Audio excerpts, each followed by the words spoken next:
কার happy birthday? তোমার? তোমার বয়স কত হলো? 3 বছর। 3 বছর? ও, আর তোমার বার্থডেতে কে কে এসছে? কেউ আসেনি না? তোমার বান্ধবীরা আসেনি?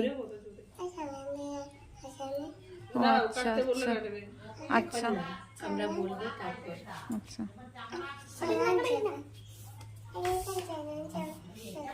কেমন করে কাটতে হবে বলো তো? প্রথমে এইভাবে, তারপরে এইভাবে। ওই দুপুরে ভাতের মধ্যে নষ্ট করবে না, হ্যাঁ? ঠিক আছে? হুম, নাও। না দাদা, ও জেঠিমা আছে রে।